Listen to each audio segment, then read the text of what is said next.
Salon വേഗം വരുന്ന കർത്താവായ യേശു ക്രിസ്തുവിന്റെ നാമത്തിൽ എല്ലാ വിശുദ്ധന്മാർക്കും സ്നേഹവന്ദനം. കർത്താവിൻ്റെ കൃപയാൽ കർത്താവ് വീണ്ടും നമുക്കൊരു ദിവസം കൂടി ദാനമായി തന്നു.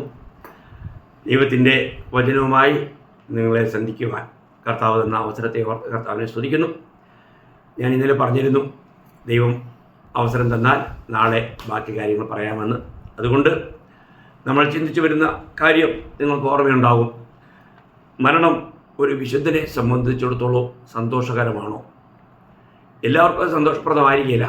എന്നാൽ ഒരു വിശുദ്ധനെ സംബന്ധിച്ചിടത്തോളം സന്തോഷപ്രദമാണോ എന്നുള്ളതായിരുന്നു നമ്മുടെ ചോദ്യം.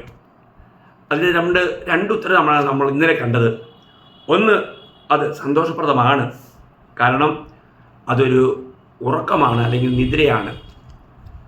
അതിൻ്റെ അർത്ഥം നമ്മൾ നിദ്രയെന്ന് പറഞ്ഞു കഴിഞ്ഞാൽ നമ്മൾ മരിച്ച ശേഷം നമ്മൾ ഉറങ്ങുക എന്ന് പറയുമ്പോൾ അത് നമ്മുടെ ഈ ശരീരത്തോടുള്ള ബന്ധത്തിൽ മാത്രമാണ്. ആത്മാവും പ്രാണനും സ്വർഗത്തിൽ അവിടെ ഉറങ്ങുകയല്ല, അവിടെ സന്തോഷിക്കുക, കർത്താവിനെ മഹത്വപ്പെടുത്തുക.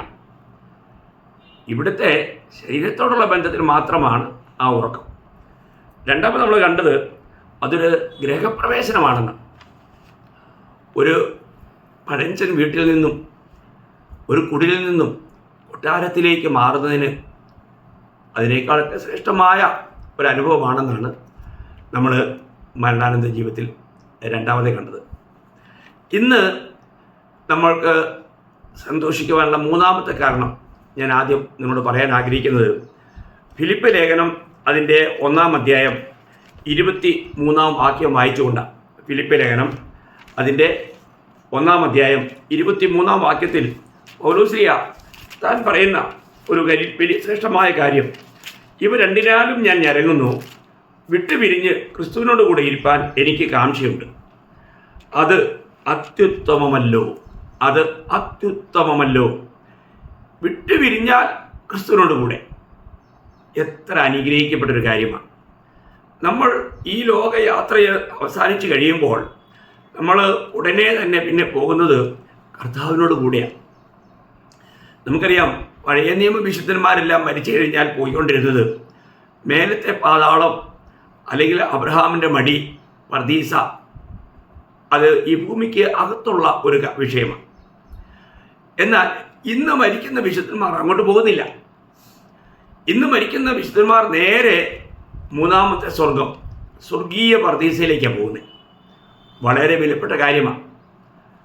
ദൈവം നമ്മുടെ കർത്താവ് എവിടെയായിരിക്കുന്നോ അങ്ങോട്ടാണ് നമ്മൾ പോകുന്നത്. ഇത് അനേകർക്കും അറിഞ്ഞുകൂടാ. ഇന്നും പലരും ചിന്തിക്കുന്നത് നമ്മൾ മരിച്ചു കഴിഞ്ഞാൽ നമ്മൾ ആ പാതാളത്തിലേക്ക് അല്ലെങ്കിൽ ആ ലാസർ പോയ ഇടത്തേക്ക്. ഇല്ല, ഇന്നങ്ങനെയല്ല. കർത്താവ് മരിച്ചു ഉയർത്തെഴുന്നേറ്റപ്പോൾ പഴയ നിയമ വിശുദ്ധന്മാരുമായിട്ടാണ് താൻ സ്വർഗത്തിലേക്ക് പോയത്. അത് നമ്മൾ എഫേസ്യ ലേഖനം 4-ാം അധ്യായം 8 മുതൽ 10 വരെ വായിക്കുന്നുണ്ട്. അപ്പോൾ അങ്ങനെ താൻ ഈ വിശുദ്ധന്മാരുമായിട്ട് ഉയരങ്ങളിലേക്ക് പോയി. ഇന്ന് ആ പാതാളം എംപ്റ്റിയാണ്. ഇന്ന് അവിടെ ആരുമില്ല. ഇന്ന് അങ്ങോട്ട് വിശുദ്ധന്മാരാരും പോകുന്നുമില്ല. ഇന്ന് നമ്മൾ മരിച്ചു കഴിഞ്ഞാൽ നമ്മൾ നേരെ പോകുന്നത് സ്വർഗത്തിലേക്കാണ്, കർത്താവിലേക്ക്. നമ്മൾ കണ്ടില്ലേ, പിന്നെ സ്തെഫാനോസ് മരിക്കുമ്പോൾ കർത്താവ് പിന്നെ മഹിമയുടെ വലത്തുഭാഗത്ത് എഴുന്നേറ്റ് നിൽക്കുന്നതും തൻ്റെ ആത്മാവിനെ താൻ കൈക്കൊള്ളുന്നതുമായിട്ടുള്ള കാര്യം നമ്മൾ കാണുകയുണ്ടായി. അപ്പോൾ ഇന്ന് നമ്മൾ മരിക്കുമ്പോൾ അത് ഇവിടെ പൗലോസ്ലീഹ പറയാണ്, തന്നെ സംബന്ധിച്ചിടത്തോളം അത് ഉത്തമമല്ല, അത്യുത്തമമല്ലോ എന്നാണ്. അത്യുത്തമം എന്ന് പറഞ്ഞാൽ അതിനേക്കാളും ഉത്തമമായിട്ടുള്ള ഒന്നുമില്ല. ഉത്തമന്മാർ, നമ്മൾ യെശയ്യാ പ്രവചനം നമ്മൾ 32-ാം അധ്യായം 8-ാം വാക്യത്തിൽ വായിക്കുന്നത്, ഉത്തമനോ ഉത്തമ കാര്യങ്ങളെ ചിന്തിക്കുന്നു, ഉത്തമ കാര്യങ്ങളിൽ അവൻ ഉറ്റു നിൽക്കുന്നു. ഉത്തമൻ. അപ്പോൾ നമ്മുടെ ജീവിതത്തിൽ നമ്മൾ കർത്താവിൻ്റെ ഒരു ദാസനാണെങ്കിൽ അവൻ്റെ ജീവിതത്തിൽ വേണ്ട എപ്പോഴുമുള്ള കാര്യങ്ങൾ, ഏറ്റവും നല്ല കാര്യങ്ങൾ, നിത്യതയോടുള്ള ബന്ധത്തിൽ അത് ആഗ്രഹിക്കുക എന്നുള്ളതാണ്. നമ്മൾക്കറിയാം, നമ്മൾ ബെരോവയിലെ വിശ്വാസത്തെക്കുറിച്ച് പൗലോസ്ലീഹ പിന്നെ അപ്പോസ്തലപ്രവൃത്തി 17-ാം അധ്യായം 11-ാം വാക്യത്തിൽ പറയുന്നുണ്ട്, അവർ തെസ്സലോനിക്കയിലുള്ളവരേക്കാൾ ഉത്തമന്മാരായിരുന്നു. നോക്കുക, അവരുടെ ആ സ്വഭാവം വളരെ ഉത്തമത്വമായിരുന്നു. ചിന്തിക്കേണ്ട കാര്യമാണ്. അവർ വചനം കേൾക്കുന്നത് അങ്ങനെ തന്നെയോ എന്ന് ഓരോ ദിവസവും ദിനം പ്രതി തിരുവെഴുത്തുകളെ ശോധന ചെയ്തു. കാരണം അന്നൊക്കെ ഇന്ന് നമ്മുടെ കയ്യിലുള്ളതുപോലെ ബൈബിൾ എല്ലായിടത്തും ഇല്ല. അതുകൊണ്ട് കേൾക്കുന്ന വചനങ്ങൾ സിനഗോഗിൽ പോയി അതങ്ങനെ തന്നെയാണോ എന്ന് അവർ പരിശോധിച്ചു.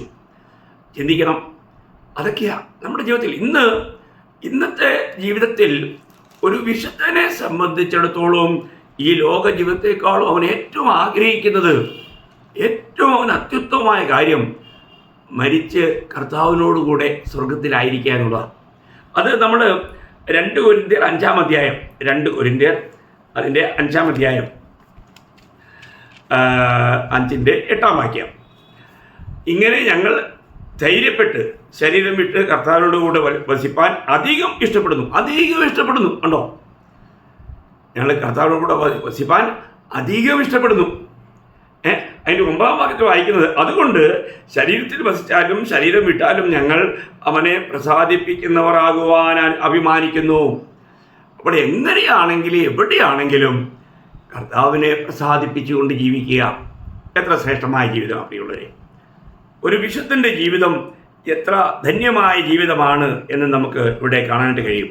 അപ്പോൾ ഇവിടെ ഒരു വ്യക്തിയെ സംബന്ധിച്ചിടത്തോളവും ഒരു വിശുദ്ധനെ സംബന്ധിച്ചിടത്തോളവും ഏറ്റവും പ്രിയനായ വ്യക്തിയുടെ അടുക്കിലേക്ക് പോകുന്ന ഒരു കാര്യമാണ് മരണം. അപ്പോൾ ഇവിടെ മരണം എന്ന് പറഞ്ഞാൽ എന്താണ്? നമ്മുടെ ജീവിതത്തിൽ പ്രിയം വെച്ചവൻ്റെ അടുക്കിലേക്ക് പോകുന്നത്. നിങ്ങൾ ചിന്തിക്കുക, നിങ്ങൾ പ്രിയപ്പെടുന്ന, നിങ്ങൾ സ്നേഹിക്കുന്ന നല്ല ഉറ്റ സ്നേഹിതർ ആരെങ്കിലും ഉണ്ടെങ്കിൽ അവരെ ഒന്ന് കാണുക, അവരുമായിട്ട് സമയം ചെലവഴിക്കുക എന്നുള്ളത് നമുക്ക് എത്ര സന്തോഷമായിരിക്കും. അതെ, ഇത് അതിനേക്കാളൊക്കെ ഏറ്റവും വലുതായ കാര്യമാണ്. ഒരു വീണ്ടെടുക്കപ്പെട്ട വിശുദ്ധൻ്റെ ജീവിതത്തിൽ അവൻ കർത്താവിനേക്കാൾ അധികമായി സ്നേഹിക്കുന്ന മറ്റൊന്നുമില്ല. ഒരു ഏറ്റവും വലിയ സ്നേഹം കർത്താവിനോടുള്ള സ്നേഹമാണ്. അല്ലെങ്കിൽ അവൻ കർത്താവിന് യോഗ്യനല്ല. നമ്മളെ കർത്താവിൻ്റെ പഠിപ്പിക്കലുകൾ നിങ്ങൾക്ക് ഓർമ്മയുണ്ടാകും. നമ്മൾ കർത്താവിൻ്റെ മത്തായിയുടെ സുവിശേഷം അതിൻ്റെ 10-ാം അധ്യായം, അതിൻ്റെ മത്തായി 10-ാം അധ്യായം അതിൻ്റെ 37, 38, 39 വാക്യങ്ങൾ ഞാൻ വായിക്കാം. വളരെ ശ്രദ്ധിക്കണേ. എന്നേക്കാൾ അധികം അപ്പനെയോ അമ്മയോ പ്രിയപ്പെടുന്നവൻ എനിക്ക് യോഗ്യനല്ല. എന്നേക്കാൾ അധികം മകനെയോ മകളെയോ പ്രിയപ്പെടുന്നവൻ എനിക്ക് യോഗ്യനല്ല. തൻ്റെ ക്രൂശ് എടുത്ത് എന്നെ അനുഗമിക്കാത്തവനും എനിക്ക് യോഗ്യനല്ല. കണ്ടോ അയോഗ്യത? നമ്മൾ ചിന്തിക്കണം. എന്ന് വെച്ചാൽ നമ്മളെ രക്ഷിച്ച കർത്താവിനേക്കാൾ അധികമായിട്ട് നമുക്ക് മറ്റ് യാതൊരു വിധത്തിലുള്ള സ്നേഹബന്ധങ്ങളും പാടില്ല.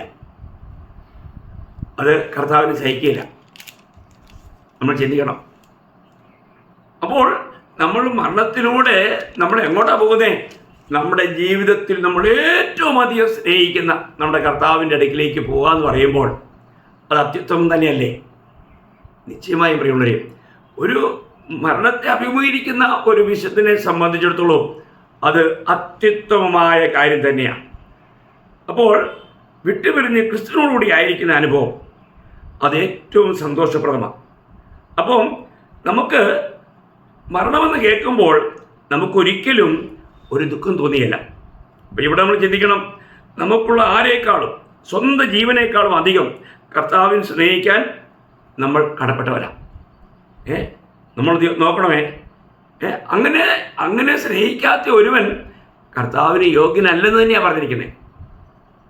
നമ്മൾ ചിന്തിക്കണം, നമ്മൾ കർത്താവിനെ അനുഗമിക്കുന്നവരാണെങ്കിൽ ഇന്ന് അങ്ങനെ എത്ര പേർ ഈ സത്യം മനസ്സിലാക്കി അങ്ങനെ സമർപ്പണത്തോടെ ജീവിക്കുന്നുണ്ട് എന്നുള്ളത് ചിന്തനീയമായ കാര്യമാണ്.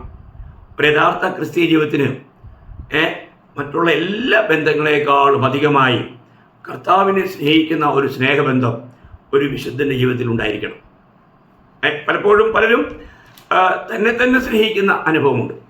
എന്നാൽ തൻ്റെ പ്രാണനെയും കൂടി അപ്രിയമായി കാണുന്നില്ല എങ്കിൽ അവൻ യോഗ്യനല്ലെന്നാണ് കർത്താവ് പറഞ്ഞത്. നമ്മൾ ചിന്തിക്കുക. അതുകൊണ്ടാണ് കർത്താവ് ലൂക്കോസ് 9:23 പറഞ്ഞില്ലേ, ഒരുവൻ എന്നെ അനുഗമിക്കാൻ ഇച്ഛിച്ചാൽ താൻ ത്യജിച്ച് തൻ്റെ ക്രൂശെടുത്ത് എന്നെ അനുഗമിക്കട്ടെ. അപ്പം കർത്താവിൻ്റെ ക്രൂശല്ല, തൻ്റെ ക്രൂശ് എന്ന് വെച്ചാൽ പറയുന്നൊരു സാരം ചിലത് ഇതിനെ കഷ്ടങ്ങളായിട്ടൊക്കെ കാണാറുണ്ട്. കഷ്ടങ്ങളെക്കുറിച്ചല്ല പ്രിയമുള്ളവരെ. നമ്മുടെ ജീവിതത്തിൽ കർത്താവിന് വേണ്ടി മരിക്കുവാനുള്ള ആ ഒരുക്കം, എന്തിനും കർത്താവായ യേശുക്രിസ്തുവിൻ്റെ നാമത്തിന് വേണ്ടി എന്തുമാകുവാനുള്ള ഒരു ഒരുക്കം നമുക്കുണ്ടായിരിക്കണം. അങ്ങനെയുള്ള ഒരു അനുഭവത്തിലൂടെ നമ്മൾ പോകുന്നില്ല എങ്കിൽ നമ്മൾ ശരിക്കും കർത്താവിനെ അനുഗമിക്കുന്നു എന്ന് പറയാൻ കഴിയില്ല. ഇന്ന് നമുക്ക് യഥാർത്ഥമായിട്ടും കർത്താവിനെ അനുഗമിക്കാൻ കഴിയുന്നുണ്ടോ? നമ്മുടെ ഇന്നത്തെ ജീവിതം ഒന്ന് പരിശോധിച്ചാൽ ഞാൻ കർത്താവിനെ തന്നെ അനുഗമിക്കുന്നു എന്ന് നമുക്ക് പറയാൻ കഴിയുമോ? ഇന്ന് നമ്മൾ ഇത്രമാത്രം പ്രിയപ്പെടുന്ന കർത്താവിനോട് കൂടെ നമ്മൾ എത്ര സമയം ചെലവഴിച്ചു? ഈ കാര്യങ്ങൾ നമ്മളൊന്ന് ചിന്തിക്കുന്നത് വളരെ നന്നായിരിക്കും. അത് ഒരു ചിന്തനീയമായ കാര്യം തന്നെയല്ലേ? അപ്പോൾ അതുകൊണ്ടാണ് പൗലോസ്ലീഹയെ സംബന്ധിച്ചിടത്തോളം കർത്താവിന് വേണ്ടി എന്താണ് നമ്മൾ അപ്പോസ്തലപ്രവൃത്തി 21:13 വായിക്കുന്നുണ്ട്. ഞാൻ ബന്ധിക്കപ്പെടാൻ മാത്രമല്ല കർത്താവിന് വേണ്ടി മരിക്കാൻ വേണ്ടി ഒരുങ്ങിയിരിക്കുന്നു. അതാ തന്നെത്താൻ ത്യജിച്ച് ക്രൂശെടുത്തുള്ള ജീവിതയാത്ര. വളരെ അനുഗ്രഹിക്കപ്പെട്ടൊരു കാര്യമല്ലേ പ്രിയമുള്ളവരെ? നമ്മൾ മനസ്സിലാക്കണം, നമ്മുടെ ജീവിതത്തിൽ ഈ കർത്താവിന് വേണ്ടി മരിക്കുവാനുള്ള ആ ഒരുക്കം, എത്രയും വേഗം നമ്മൾ കർത്താവിലേക്ക് ചെല്ലുവാൻ, അവിടുത്തോടു കൂടെ നിത്യത ചെലവഴിക്കുവാൻ, നാം എപ്പോഴും കർത്താവിനോട് കൂടെ ആയിരിക്കുന്ന അനുഭവം എത്ര വലുതാണ്. അപ്പോൾ ഒരു വിശുദ്ധനെ സംബന്ധിച്ചിടത്തോളം, രക്ഷിക്കപ്പെട്ട ഒരു ദൈവത്തിനെ സംബന്ധിച്ചിടത്തോളം മരണം എന്നുള്ളത് വളരെ സന്തോഷിക്കാൻ തക്കവണ്ണമുള്ള ഒരു കാര്യമാണ്, സന്തോഷപ്രദമായ ഒരു കാര്യം തന്നെയാണ്. അപ്പോൾ അതുകൊണ്ട് ഏറ്റവും നമ്മൾ പ്രിയം വെച്ച വ്യക്തിയുടെ അടുക്കിലേക്ക് പോകുകയാണ് മരണം എന്നുള്ളത്. സന്തോഷപ്രദമല്ലേ? നമ്മൾ ഏറ്റവും പ്രിയം വെച്ചിരിക്കുന്ന ആരിലാണ്? ഈ കർത്താവിൽ തന്നെയല്ലേ? നമ്മൾ പരിശോധിക്കുന്നതായിരിക്കും. വീണ്ടും നമ്മൾ നാലാമത്തെ കാര്യം ഞാൻ പറഞ്ഞല്ലോ, വിശ്രമം എന്നുള്ളതാണ്. മരണം ഒരു ഭക്തനെ സംബന്ധിച്ചിടത്തോളം വിശ്രമം എങ്ങനെയുള്ള വിശ്രമമാണ്?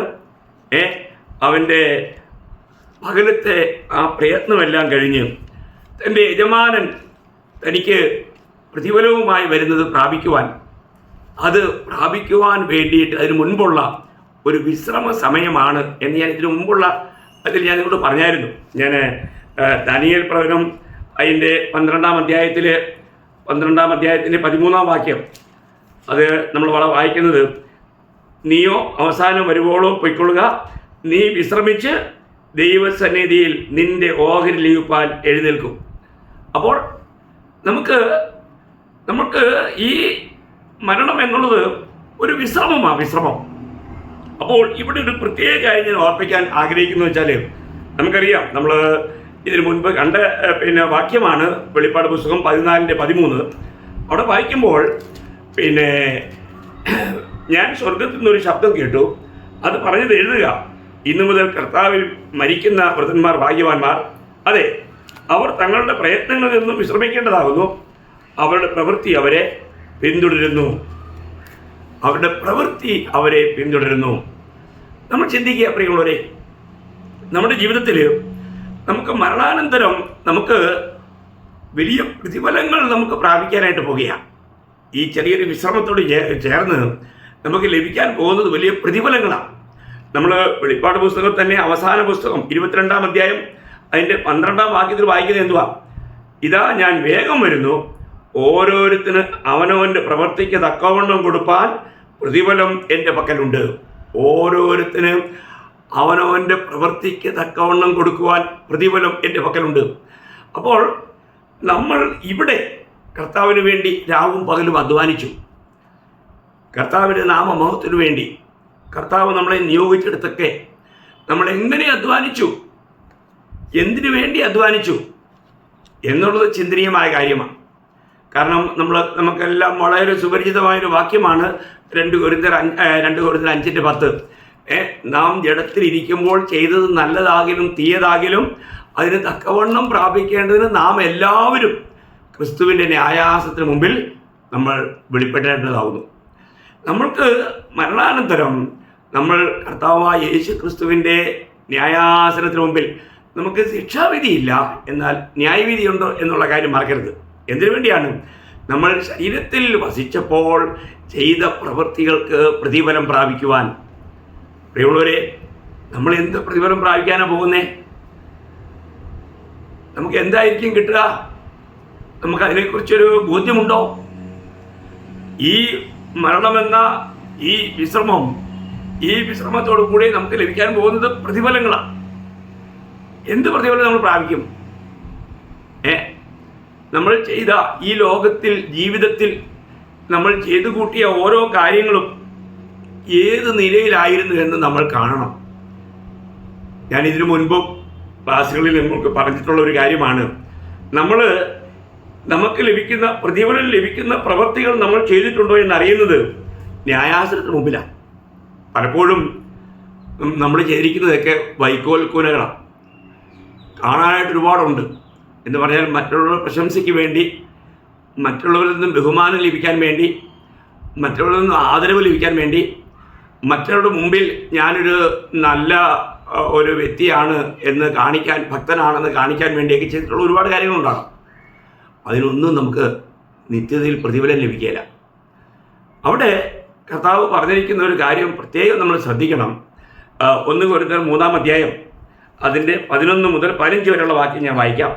യേശുക്രിസ്തു എന്ന ഇട്ടിരിക്കുന്ന അടിസ്ഥാനമല്ലാതെ മറ്റൊന്നിടുവാൻ ആർക്കും കഴിയുകയില്ല. ആ അടിസ്ഥാനത്തിന്മേൽ ആരെങ്കിലും പൊന്ന്, വെള്ളി, വിലയേറിയ കല്ല്, മരം, പുല്ല്, വൈക്കോൽ എന്നിവ പണിയുന്നുവെങ്കിൽ അവനവൻ്റെ പ്രവൃത്തി വെളിപ്പെട്ട് വരും. ആ ദിവസം അതിനെ വെളിവാക്കും. അത് തീയോടെ വെളിപ്പെട്ട് വരും. ഓരോരുത്തൻ്റെ പ്രവൃത്തി ഇന്ന വിധമെന്ന് തീ തന്നെ ശോധന ചെയ്യും. ഒരുത്തൻ പണിത പ്രവൃത്തി നിലനിൽക്കുമെങ്കിൽ അവന് പ്രതിഫലം കിട്ടും. ഒരുത്തൻ്റെ പ്രവൃത്തി വെന്തുപോയെങ്കിലും അവന് ഛേദം വരും. താനോ രക്ഷിക്കപ്പെടും. എന്നാൽ തീയിൽ കൂടി എന്ന പോലെ അത്രേ. നിങ്ങൾ ഈ ഭാഗം വായിച്ചിട്ടില്ലേ? ശ്രദ്ധിക്കാറില്ലേ? പ്രിയ ദൈവമക്കളെ, നമ്മളെല്ലാവരും വളരെ വ്യക്തമായി അറിഞ്ഞിരിക്കേണ്ട ഒരു കാര്യമാണ്, കർത്താവായ യേശുക്രിസ്തുവിൽ നമ്മൾ ചെയ്യുന്ന ഓരോ പ്രവൃത്തിക്കും നമുക്ക് പ്രതിഫലമുണ്ട്. എൻ്റെ നാമത്തിൽ ആരെങ്കിലും ഒരു ഗ്ലാസ് വെള്ളം കൊടുത്താൽ അവന് പ്രതിഫലം കിട്ടാതിരിക്കില്ല എന്ന് കർത്താവ് പറഞ്ഞു. എന്നാൽ നമ്മൾ ചെയ്യുന്നത് എങ്ങനെയായിരിക്കണം? നമ്മൾ ചെയ്യുന്നത് കർത്താവിൻ്റെ നാമമഹത്വത്തിന് വേണ്ടിയായിരിക്കണം. അത് ആത്മപ്രേരിതമായിരിക്കണം. നമ്മൾ ചെയ്യുന്ന ആ പ്രവൃത്തി വലങ്കൈ ചെയ്യുന്നത് എന്തെന്ന് ഇടങ്കൈ അറിയാൻ പാടില്ല. നമ്മൾ കർത്താവിന് മാത്രം മഹത്വം കൊടുക്കാനായിട്ട് നമ്മൾ ചെയ്യുന്നില്ല എങ്കിൽ നമുക്ക് പ്രതിഫലമില്ല. എന്ന് പറഞ്ഞാൽ അത് നമുക്കറിയാമല്ലോ, നമുക്ക് നമ്മുടെ സ്വയത്തിൽ നിന്നും അല്ലെങ്കിൽ നമ്മൾ ദേഹിയിലൂടെ നമ്മൾ അനേകം നല്ല കാര്യങ്ങൾ ചെയ്യും. അതിനൊന്നും നമുക്ക് പ്രതിഫലമില്ല. ഞാൻ യഥാർത്ഥമായും ആത്മാവിൻ്റെ നടത്തിപ്പിലൂടെ ആത്മപ്രേരിതമായി കർത്താവിന് മഹത്വം ലഭിക്കണമെന്നുള്ള ഏക ആഗ്രഹത്തിലും ലക്ഷ്യത്തിലും നമ്മൾ ചെയ്യാത്ത പ്രവർത്തനങ്ങൾക്കൊന്നും അവിടെ പ്രതിഫലം ഉണ്ടായില്ല. അപ്പോൾ അത് തീ തന്നെ ശോധന ചെയ്യുന്നതാണ്.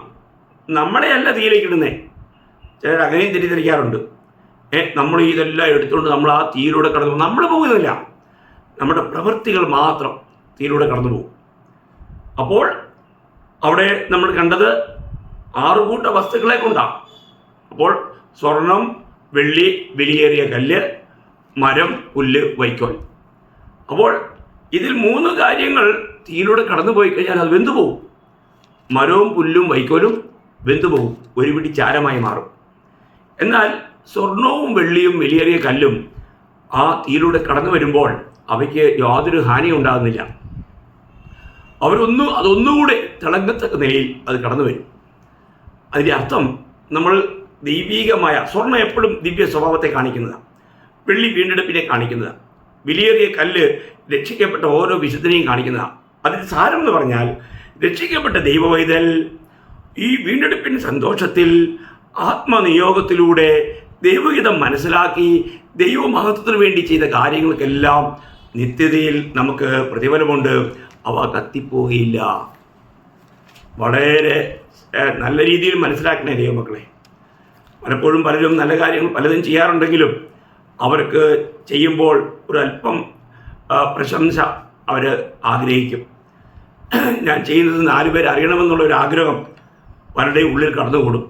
അതെല്ലാം നമ്മുടെ പ്രതിഫലത്തെ നഷ്ടമാക്കളെന്ന അനുഭവമാണ്. അത് വരാതെ നാം സൂക്ഷിക്കണം. നമ്മൾ ചെയ്യുന്നതെല്ലാം കർത്താവിൻ്റെ മാത്രം മഹത്വത്തിന് വേണ്ടിയായിരിക്കണം. ചിലപ്പോൾ അതുകൊണ്ട് തന്നെ നമുക്ക് പല ദൂഷണങ്ങളും കേൾക്കേണ്ടി വന്നേക്കാം. അതൊന്നും സാരമില്ല. അതിനുപോലും നമുക്ക് നിത്യതയിൽ പ്രതിഫലം കൂടുകയും ചെയ്യുന്നത്. അപ്പോൾ ദൈവത്തിൻ്റെ വ്യവസ്ഥ പ്രകാരം ക്രിസ്തു എന്ന ഇട്ടിരിക്കുന്ന അടിസ്ഥാനമല്ലാതെ മറ്റൊന്നിടാൻ പാടില്ല. കർത്താവെല്ലാം പിതാവിൻ്റെ ഹിതത്തിൽ പിതാവിൻ്റെ മഹത്വത്തിന് വേണ്ടി ചെയ്തതുപോലെ തന്നെ നമ്മൾ കർത്താവായ യേശു ക്രിസ്തുവിൻ്റെ നാമത്തിൽ പിതാവിന് മഹത്വം കൊടുത്തുകൊണ്ട് നമ്മൾ ഓരോ കാര്യങ്ങൾ ചെയ്യണം. അതാണ് ദൈവം ഇവിടെ ആഗ്രഹിക്കുന്നത്. അപ്പോൾ ഇവിടെ നമ്മൾ പ്രത്യേകം ശ്രദ്ധിക്കുക, നമ്മൾ അന്ന് ഈ വിശ്രമം കഴിയുമ്പോൾ, അല്ലെങ്കിൽ ഈ മരണമെന്ന വിശ്രമം കഴിയുമ്പോൾ നമുക്ക് ലഭിക്കുന്നത് ഏതെല്ലാം നിലയിലുള്ള പ്രതിഫലങ്ങളായിരിക്കും. അത് പ്രതിഫലം പ്രാപിക്കുവാനുള്ളൊരു ഒരു സമയമാണ്. അങ്ങനെ പ്രതിഫലം പ്രാപിക്കുന്നത് സന്തോഷമല്ലേ? നിശ്ചയമായിട്ടും ഇത് നിത്യതയോളം നിലനിൽക്കുന്ന പ്രതിഫലങ്ങളാണ്. വാട്ടവും കോട്ടവും ഒന്നും ഇല്ലാത്ത, യാതൊരു മാലിന്യവും ഇല്ലാത്ത, എപ്പോഴും നിലനിൽക്കുന്ന പ്രതിഫലങ്ങളാണ്. അതൊക്കെ എത്ര ശ്രേഷ്ഠമാണെന്ന് നമുക്ക് വർണ്ണിക്കാനായിട്ട് കഴിയുകയില്ല. അത് ദൈവാത്മാവിൽ നമുക്ക് പ്രകാശിപ്പിച്ച് കിട്ടിയാലും സ്വർഗീയമായ കാര്യങ്ങളായതുകൊണ്ട് അതിന് നമുക്കൊരു പരിമിതമായ രീതിയിൽ മാത്രമേ നമുക്കതിനെ മനസ്സിലാക്കാൻ കഴിയൂ. എനിവേ, ഇത് നമ്മൾ മനസ്സിലാക്കുക. 5ാമത്തെ കാര്യം കൂടെ ഞാൻ നിങ്ങളോട് പറഞ്ഞോട്ടെ. നമ്മൾ മരണമെന്ന് പറയുമ്പോൾ നമ്മുടെ പിതൃദേശത്തേക്കുള്ള നമ്മുടെ യാത്രയാണ്. നമുക്കറിയാം, ഫിലിപ്പിയ ലേഖനം 3-ാം അധ്യായം 20-ാം വാക്യത്തിൽ വായിക്കുന്നത്, നമ്മുടെ പൗരത്വമോ സ്വർഗത്തിലാകുന്നു, അവിടെ നിന്നും കർത്താവായ യേശു ക്രിസ്തു രക്ഷിതാവായി വരും എന്ന് നാം കാത്തിരിക്കുന്നു. അപ്പം നമ്മുടെ പൗരത്വമോ സ്വർഗത്തിലാകുന്നു. അപ്പോൾ നമ്മൾ സ്വർഗീയ പൗരന്മാരാണ്. നമ്മുടെ പൗരത്വം സ്വർഗത്തിലാണ്, അല്ലെങ്കിൽ നമ്മുടെ സ്വദേശം സ്വർഗമാകുന്നു. വീട്ടിൽ ജനിച്ച എല്ലാ ദൈവമക്കളും നമ്മൾ ഈ ലോകത്തിൽ പരദേശികളാണെന്നുള്ള കാര്യം മറക്കരുത്. അതേ കാര്യം പത്രോസ് തൻ്റെ ലേഖനത്തിൽ പറയുമ്പോൾ, പത്രോസിൻ്റെ 1-ാം ലേഖനം 2-ാം അധ്യായം അതിൻ്റെ 11-ാം വാക്യം, പ്രിയമുള്ളവരെ, പ്രവാസികളും പരദേശികളുമായ നിങ്ങൾ. അപ്പോൾ നമ്മൾ ആരാണ്? നമ്മൾ പ്രവാസികളാണ്, പരദേശികളാണ്. നമ്മൾ വെറും ഒരു യാത്രികർ മാത്രമാണ്. ചിന്തിക്കുക, നമുക്ക് ഇങ്ങനെയുള്ള പ്രയോഗങ്ങൾ നമ്മൾ ഈ ലോകത്തിലായിരിക്കുമ്പോൾ ഒരിക്കലും നമ്മൾ ഈ ലോകത്തിലേക്ക് നമ്മുടെ ആഗ്രഹവും ശ്രദ്ധയും ഉണ്ടാകാൻ സാധ്യതയുണ്ട്. ഉണ്ടാകാതിരിക്കാൻ സൂക്ഷിക്കണം. വിളിക്കപ്പെട്ട ഭക്തന്മാർക്ക് ദൈവം ആ നല്ല ദർശനം കൊടുക്കും. നമുക്കറിയാം, വിശ്വാസികളുടെ പിതാവായ അബ്രഹാം തനിക്ക് വാഗ്ദത്തം ചെയ്ത ദേശത്ത് പോയി പാർക്കുമ്പോഴും തൻ്റെ ജീവിതത്തിലെ അനുഭവത്തെക്കുറിച്ച് നമ്മൾ എബ്രായ ലേഖനം 11-ാം അധ്യായം 10-ാം വാക്യം വായിക്കുമ്പോൾ, അവൻ കൂടാരങ്ങളിൽ പാർത്ത് ദൈവം ശില്പിയായി നിർമ്മിച്ചതും അടിസ്ഥാനമുള്ളതുമായ നഗരത്തിനായി കാത്തിരുന്നു. കണ്ടോ, ദൈവം പണിതുകൊണ്ടിരിക്കുന്ന അടിസ്ഥാനമുള്ള നഗരം, അത് പുതിയ യെരുശലേമിനെ കുറിച്ചാണെന്ന് നിങ്ങൾക്ക് എല്ലാവർക്കും അറിയാം. അതാണ് നമ്മുടെ ആഗ്രഹം. നമ്മളതിൻ്റെ അതേ അധ്യായം എബ്രായർ 11-ന്റെ 14 മുതൽ 16 വരെയോടെ വായിക്കട്ടെ. സ്തോത്രം. ഇങ്ങനെ പറയുന്നവർ ഒരു പിതൃദേശം അന്വേഷിക്കുന്നു എന്ന് കാണിക്കുന്നു. അവർ വിട്ടുപോകുന്നതിനെ ഓർത്തുവെങ്കിൽ മടങ്ങി പോകുവാൻ ഇടയുണ്ടായിരുന്നുവല്ലോ. അവരോ അധികം നല്ലതിനെ, സ്വർഗീയമായതിനെ തന്നെ കാംക്ഷിക്കുന്നു. ആകയാൽ ദൈവം അവരുടെ ദൈവമെന്ന് വിളിക്കപ്പെടുവാൻ ലജ്ജിക്കുന്നില്ല. അവൻ അവർക്കായി ഒരു നഗരം ഒരുക്കിയിരിക്കുന്നുവല്ലോ. കണ്ടോ, അപ്പോൾ യഥാർത്ഥ രക്ഷിക്കപ്പെട്ടവർക്ക് വേണ്ടി ദൈവം ഒരു നഗരം ഒരുക്കിയിട്ടുണ്ട്. ആ നഗരത്തിലേക്കുള്ള യാത്രയിലാണ് നാം. നമ്മളിന്ന് പരദേശികളാണ്. ഇവിടെ നമുക്ക് ഒരു നഗരമില്ല. എന്നാൽ നമുക്ക് വേണ്ടി ഒരു നഗരം ദൈവം ഒരുക്കിയിട്ടുണ്ട്. അതേ എബ്രായർ 13-ന്റെ 14 വായിക്കുമ്പോൾ, അതോടെ ഞാൻ വായിച്ചേക്കാം. ഇവിടെ നമുക്ക് നിലനിൽക്കുന്ന നഗരമില്ലല്ലോ, വരുവാനുള്ളത്രേ നാം അന്വേഷിക്കുന്നത്. അപ്പോൾ വരുവാനുള്ള നഗരത്തിന് വേണ്ടിയാണ് നമ്മൾ കാത്തിരിക്കുന്നത്. അപ്പോൾ നമ്മളൊരു കാര്യം മനസ്സിലാക്കുക, നമ്മുടെ മരണമെന്ന് പറഞ്ഞാൽ എന്താണ്? നമ്മുടെ പിതൃദേശത്തേക്കുള്ള നമ്മുടെ യാത്രയാണ്. നമ്മൾ എത്രയും വേഗം പിതൃദേശത്ത് അങ്ങ് എത്താൻ പോകുകയാണ്. ആ ദേശം എന്നുള്ളത് അതിസുന്ദരമായ ഒരു ദേശമാണ്, അതിമനോഹരമാണ്. ഞാൻ ആർമിയിലായിരുന്നുകൊണ്ട് ഞങ്ങൾക്ക് നാട്ടിലേക്ക് അവധിക്ക് വീട്ടിൽ പോകുന്ന ആ കാര്യം ഓർക്കുമ്പോൾ ഭയങ്കര സന്തോഷമാണ്. അവധിയുടെ ദിവസങ്ങൾ അടുത്ത് വരുന്തോറും ആനന്ദം വർദ്ധിക്കുക. അത് എപ്പോഴും ഈ കാര്യങ്ങൾ ഓർക്കുമ്പോൾ, നമ്മുടെ ആ സ്വർഗീയ ഭവനത്തിലേക്കുള്ള ആ യാത്രയുടെ കാര്യം ഓർക്കുമ്പോൾ എൻ്റെ ഉള്ളത്തിൽ വളരെയധികം സന്തോഷം ഉണ്ടാകാറുണ്ട്. എപ്പോൾ ചെന്ന് കർത്താവിൻ്റെ തിരുമുഖം കാണുവാൻ ഇടയാകും, ആ തിരുമുഖത്തെ ഒന്ന് ചുംബിക്കുവാൻ ഇടയാകും, അവിടുത്തോടു കൂടെ സന്തോഷിപ്പാൻ ഇടയാകും. എത്ര വലിയ കാര്യമാണ് പ്രിയമുള്ളവരെ. നമുക്കറിയാം പുതിയ യെരൂശലേം എന്നുള്ളത് അത് വിശുദ്ധന്മാർക്ക് വേണ്ടി ദൈവം ഒരുക്കിയിരിക്കുന്ന നഗരമാണ്. വളരെ വിലപ്പെട്ട കാര്യമാണ്. നമ്മൾ വെളിപ്പാട് 21, 22 അധ്യായങ്ങളൊക്കെ നമ്മൾ വായിച്ചു കഴിഞ്ഞാൽ അത് വർണ്ണിക്കാൻ കഴിയില്ല. അതൊന്ന് ശരിയായ നിലയിൽ മനസ്സിലാക്കാനായിട്ട് ആർക്കും ഈ ലോക ജീവിതത്തിൽ വസിക്കുമ്പോൾ ശരിയായി കഴിയില്ല. ഒരു ഏകദേശ രൂപമൊക്കെ ചില കാര്യങ്ങളിൽ ലഭിക്കുമെന്ന് മാത്രമേ ഉള്ളൂ. എന്നാൽ ഒരു കാര്യം ഞാൻ ഓർപ്പിക്കട്ടെ ദൈവമക്കളെ, നമ്മുടെ പിതൃദേശം മൂന്നാം സ്വർഗത്തോട് എടുക്കപ്പെട്ട പൗലോസ്ലീഹായ്ക്ക് അവിടെയുള്ള എന്തെങ്കിലും ഒരു കാര്യത്തെക്കുറിച്ച് പറയാനായിട്ട് എനിക്ക് ധൈര്യമുണ്ടായില്ല. കാരണം അത് അതുല്യമായ കാര്യങ്ങൾ, അതിനെ പറയുവാൻ തക്കവണ്ണമുള്ള ഒരു ശബ്ദം, ഒരു അക്ഷരം ഈ ലോകത്തിലില്ല.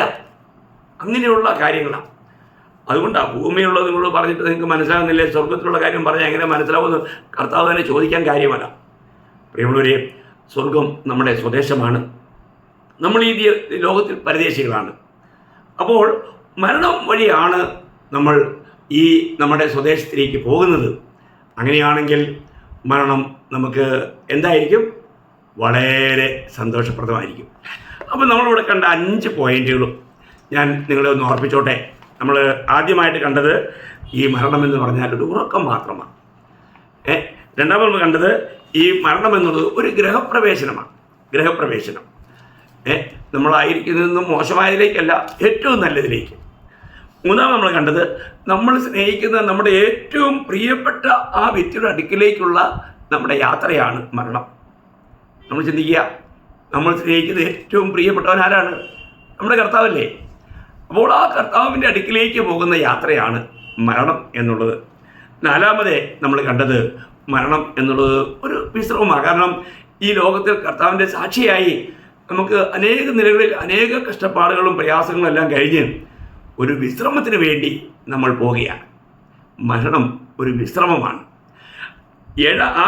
അഞ്ചാമത്തെ കാര്യം നമ്മുടെ പിതൃദേശത്തേക്കുള്ള നമ്മുടെ യാത്രയാണെന്നുള്ള നമ്മുടെ പിതാവിൻ്റെ ഭവനത്തിലേക്ക്, സ്വർഗം നമ്മുടെ സ്വദേശം, ഈ ഭൂമിയിൽ നമ്മൾ പരദേശികൾ. അങ്ങനെയുള്ള ആ പരദേശവാസം കഴിഞ്ഞിട്ട് നമ്മുടെ സ്വദേശത്തേക്ക് പോകുന്ന ഒരു യാത്രയാണ് മരണം എന്നുള്ളതാണ് നമ്മൾ തിരുവചനത്തിലൂടെ കാണുന്നത്. അപ്പോൾ ഞാൻ എല്ലാ ദൈവമക്കളെയും ഓർപ്പിക്കട്ടെ, നമുക്ക് ഈ നിലയിലാണ് മരണമെങ്കിൽ നമുക്ക് സന്തോഷിപ്പാൻ വകുപ്പില്ലേ? നാം സന്തോഷിക്കേണ്ടവരല്ലേ? വ്യക്തിപരമായി നമുക്ക് സന്തോഷിക്കാനായിട്ട് കഴിയണം എന്നാണ് എനിക്കുള്ള എൻ്റെ അഭിപ്രായം. നിങ്ങൾക്ക് നിങ്ങളുടെ അഭിപ്രായങ്ങളുണ്ടാകും, അത് വ്യത്യസ്തമായിരിക്കാം, അതിന് നിങ്ങൾക്ക് സ്വാതന്ത്ര്യമുണ്ടല്ലോ. എങ്കിലും നമ്മൾ ഈ യാഥാർത്ഥ്യങ്ങളെ മനസ്സിലാക്കി കഴിഞ്ഞാൽ നമ്മൾ നിശ്ചയമായിട്ടും കർത്താവിൻ്റെ സന്നിധിയിലായിരിക്കുന്നതും കർത്താവിനോടുകൂടി ആയിരിക്കുന്നതും നമുക്ക് ഏറ്റവും സന്തോഷപ്രദമായിരിക്കും. കർത്താവ് ഈ വചനങ്ങളാൽ നിങ്ങളും മരണത്തോടടുക്കുമ്പോൾ, മരണത്തെ അഭിമുഖീകരിക്കേണ്ടി വരുമ്പോൾ ഭീരുക്കളാകാതെ, ഭയചകിതരാകാതെ ധൈര്യമായി സന്തോഷത്തോടെ അതിനെ നമുക്ക് പുലരാം, അതിനെ നമുക്ക് സ്വാഗതം ചെയ്യാം. അങ്ങനെ നിത്യതയുടെ തുറമുഖത്ത് നമുക്ക് എത്തിച്ചേരാം. അതിനായി ഈ വചനങ്ങളാൽ ദൈവമായ കർത്താവ് നിങ്ങളെ സഹായിക്കട്ടെ. കർത്താവിൻ്റെ നാമത്തിന് എപ്പോഴും മഹത്വം ഉണ്ടാകട്ടെ. ആമേൻ.